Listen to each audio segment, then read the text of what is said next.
हाथ में लिया और दिया, ओम टिंगे टिंगे टिंगे टिंगे टिंगे ऐसे करते। हवन करना नहीं जानती हो तुम? है सुनो, मैं बार बार नहीं आऊंगा। अगर अब तुमने किया स्वाहा तो मैंने पहुंचा दिया वहां। तुम कुछ ना कर पाओगे, तुम केवल यज्ञ नष्ट कर सकते हो, तुम हमें छू भी नहीं सकते।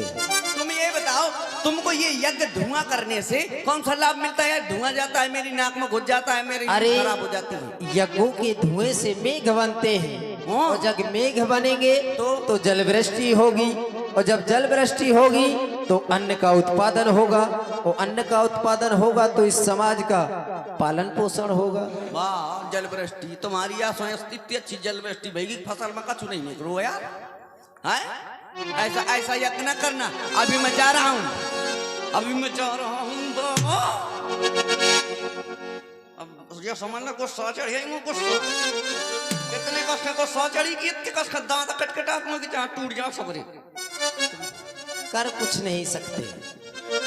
बस ये कहने आया था आखिरी बार कि अगर दोबारा तुमने इस जंगल में स्वाहा स्वाहा किया तो मैंने दोनों की गर्दन आर पार कर दी। समझ लिया? आज के बाद यज्ञ न करना। अभी जा रहा हूं, दोबारा फिर आ रहा हूं।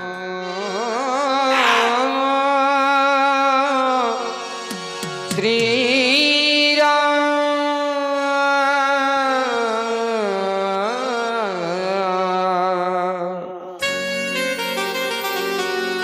गाधि तनय मनि चिल्ता व्यापी हरु बिनि मरई न निशिचरे पापी। आज यह निश्चित हो गया कि इन राक्षसों का विनाश बिना हरि के नहीं हो सकता। हे दीनानाथ, दीनबंधु, आप देखें, आज हम संतों पर अत्याचार हो रहे, अरे जिन यज्ञों से संसार का कल्याण होता है, आज वही यज्ञ पूर्ण नहीं हो रहे, संतों को सताया जा रहा है, गौओं को काटा जा रहा है। अत्याचार अपनी चरम सीमा पर है नाथ। अरे हमने तो ये जाना था जब जब हो धर्म के हानि, बाढ़ही असुर अधम अभिमानी, तब तब धर प्रभु विविध शरीरा, हरहि कृपा निधि सज्जन पीरा। जब जब भी इस धराधाम पर अत्याचार बढ़ता है, धर्म की हानि होती है, आप अवतार लेकर के अधर्म का विनाश करके धर्म की स्थापना करते हैं। परंतु क्या आज हम ये मान लें कि इस धराधाम पर अभी तक ये जो अत्याचार हो रहा है अपनी चरम सीमा पर नहीं पहुंचा? तभी तो आपने अभी तक अवतार नहीं लिया, तभी तो आपने हम दीनों की, हम अनाथों की सुध नहीं ली। आज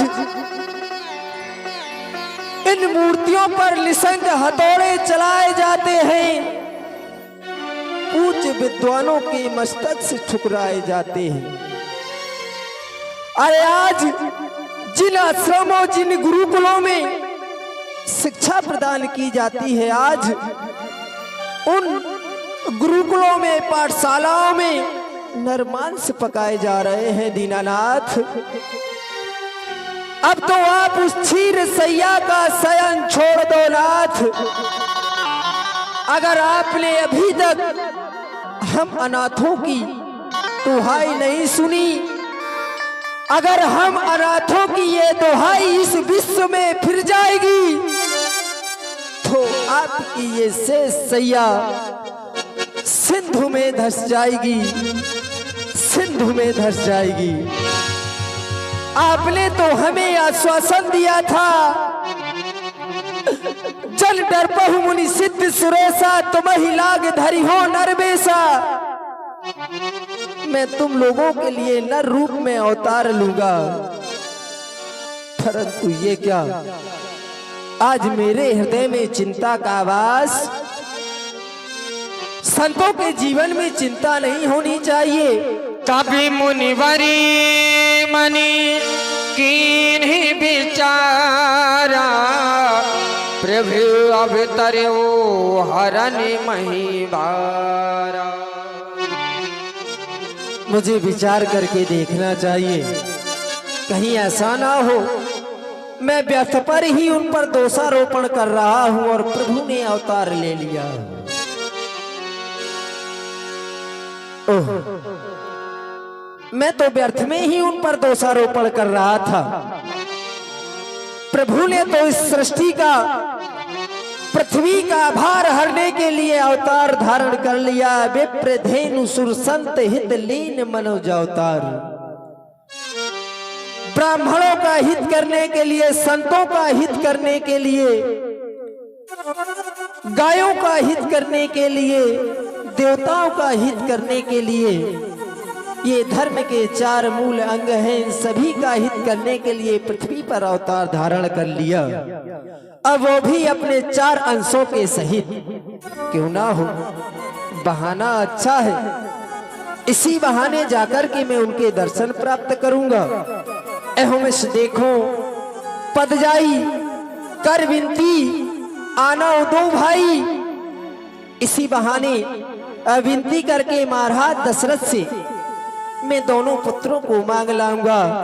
ज्ञान विराग सकल गुण आयना, सो प्रभु मैं देखा भरी नैना।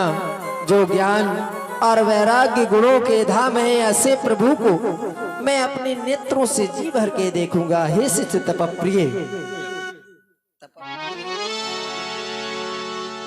अब तुम्हें चिंता करने की आवश्यकता नहीं है। इस समस्या का निवारण हो गया है। मैं अयोध्या की ओर प्रस्थान कर रहा हूं और तुम्हारे लिए एक आदेश है कि आश्रम में कोई भी जब तप हवन इत्यादि ना करना। केवल अपने अंतःकरण में भगवान का नाम स्मरण करना, यही तुम्हारे लिए आदेश है। बहुविधि करत मनोरथ